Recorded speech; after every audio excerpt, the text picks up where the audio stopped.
Okay, the cot went bye-bye. I decided I still had time to send it back on Amazon, so it went bye-bye. So instead, what I've done is I have made a cover for the thermarest. So I had a polyester sheet. I basically sewed it, cut it, sewed it, slid that in there. And I did the same thing with 2 camp pillows, but I had this memory foam stuff that a niece gave me a while back, and I had not gotten rid of it. So I cut a piece of that to go on the thermarest, not the whole length, just body length. See it right there at the end? So there's like 2 feet at one end that has no foam, and 1.5 feet at the top. So it's just where the body goes. So I've got the pillow in there for tonight, 2 pillows in a homemade pillowcase, and that thermarest. So we're gonna see, because I'm going to torture myself again tonight and sleep out here again. So we will see how it does. I mean, the tent I'm very happy with. Like I said, it withheld a good rain last night. I mean, I'm happy with the size on the inside. I mean, yeah, it's a 1-person tent, but I'm happy with that. It's just getting what I'm sleeping on, I gotta get figured out. Okay guys, this is night number 2, and I am in the tent. Now, last night I slept with a cot underneath my thermal mattress. I have a self-inflating thermarest mattress. Well, the cot was so uncomfortable last night. I couldn't take it. I thought it would be better than being straight on the ground. I really did think that. When I had gotten it in the mail and tried it in the house and laid on it, I thought, oh, this is nice, this is nice. That sucker was so uncomfortable last night. So, it's on its way back to Amazon as of today. I still had time to return it. Thank goodness I tried it at home first instead of getting out on a hiking trip or overnight hike, and I would have been stuck with it. And I think it costs like, I want to say $70, so that's $70 back in the bank. So that went back. I did alter my sleeping by, I did cut a piece of foam. I think it's memory foam, something a niece of mine gave me. I did cut a piece of foam, so I will be sleeping on the thermarest with just enough foam to go to my hips, to my shoulder kind of thing, because those are the things that are going to bother me the most. And then I showed you before, I made a pillowcase and put 2 of those blow-up pillows in them, and put a little piece of foam in the center of the top blow-up pillow, just to give a little cushy there. So I will see how it goes. Hopefully I get a good night's sleep tonight, as good as you can get in a tent on the ground if you were backpacking. So I'm attempting to do that. Until later. It is, at this time, it is 11:49. I am dogless tonight. I do not have a pet with me, so I'm going to rough it and see what it's like by myself. And hopefully the coyotes, or not coyotes, I don't know, the coyotes maybe, or the foxes don't make too much noise tonight, or the neighbors' dogs don't bark at whatever they were barking at. And when I say neighbors, I'm talking several acres away. Is out here in the country, it gets so quiet sometimes you can hear something a mile away, believe it or not. I know people won't believe that, but you can, because the evening wind breeze carries the sound. So we'll go from there. I'm hoping for a much better night. So until then, I'll see you guys later. Okay, again, do you guys want to know why it's called Janie's Crazy Life?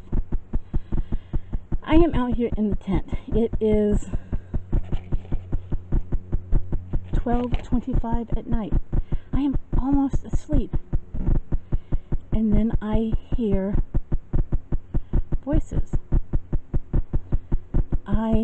Car lights, and I'm thinking, well, they're in a weird area of the yard. I think, oh well, the neighbors are up late. They're, who knows, But I hear voices, and I don't think about it again, except for the fact that I can hear guys talking. I think, okay, the neighbor's up doing something, and they're walking in front of their lights and, walking in front of the headlights of the car and stuff, and I still don't think anything of it. Then I hear a gate open, and I think to myself, that doesn't sound like our gate, but it sounds like the other gate that never gets used. So again, I'm thinking, I'll just lay here for a minute and I'll listen, because I'm like almost asleep, and I'm like listening really hard, right? All of a sudden, I see flashlight. I see light in the yard, getting closer and closer, and I think to myself, if that is my kid, I'm gonna kill him. I'm gonna kill him or her.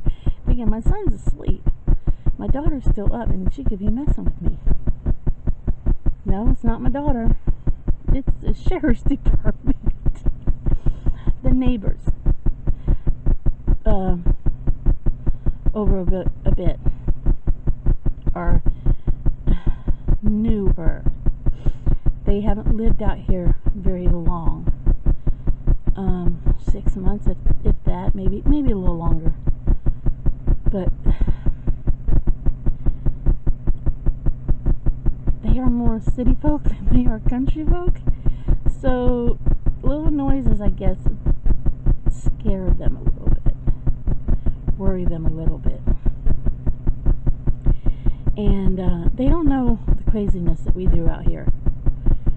So they thought because I walked out to the tent with a flashlight, and I walked around inside the house with a flashlight to go get something when I forgot it, they thought my house was being broken into, I was being robbed. Now, I appreciate that.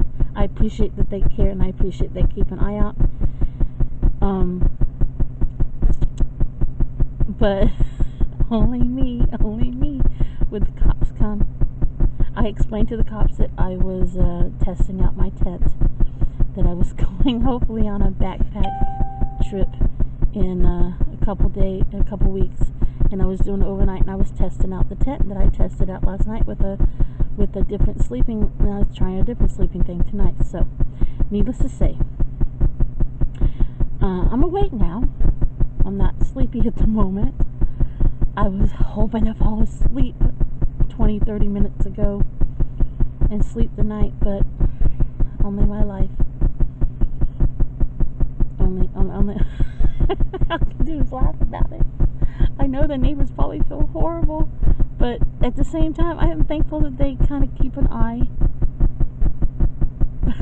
All I can do is laugh at those situations.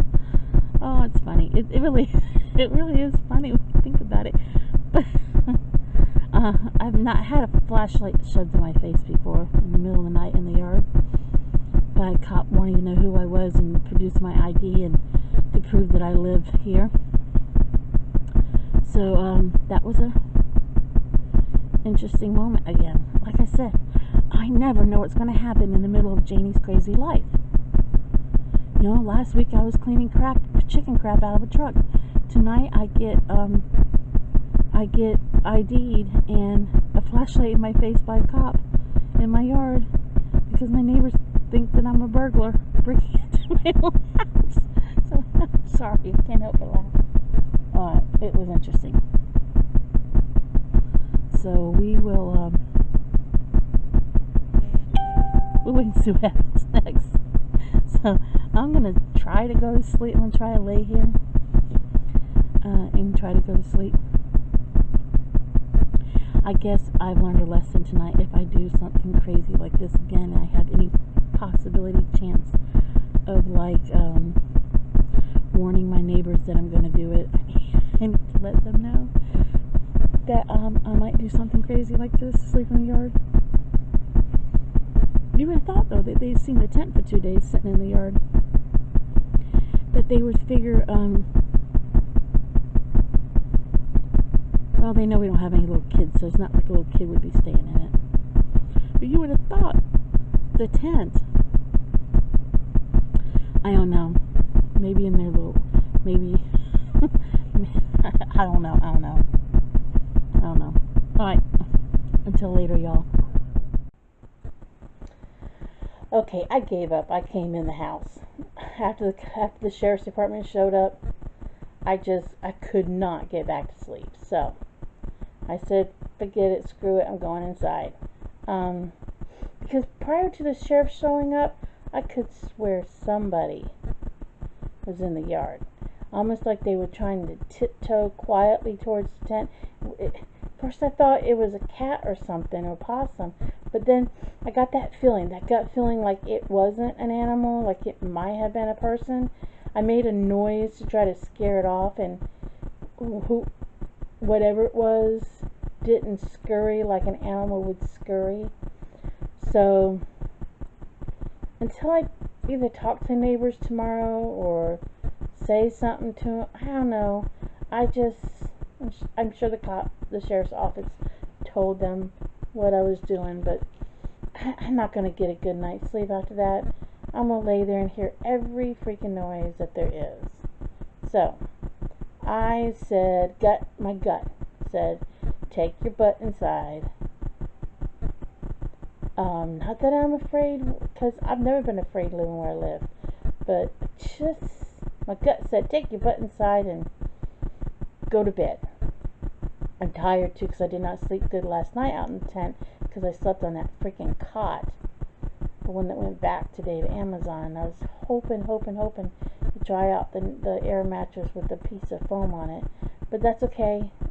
I got an idea. I almost would have been asleep until the sheriff's department showed up. So, and I'm one of those people, you wake my butt up when I'm almost asleep, my butt's up for a while. So, I'm in the house, I'm safe in the door, so just chalk it up to another crazy moment in Janie's crazy life. Just laugh about it later, but leave it to me to get the sheriff's office called to me because I'm breaking and entering my own house with a flashlight. I mean, I get it. I walked out with a flashlight and a little backpack with my camera in it, and a charger, and a bottle of water, and a jacket in case it got too chilly. And then I forgot a cord, so I came back in the house and everybody had gone to bed, and I was walking around with a flashlight. So I get it. I get why they call it. I totally get it. I understand it. I totally appreciate it. That they called the sheriff's department. I guess I just need to warn them when I do something that ain't normal to everybody else out here. I'm just used to people doing their thing out here. So, but if you like what you see, like and subscribe. This is just another moment in Janie's crazy life. So, thanks for watching. See y'all later. Bye.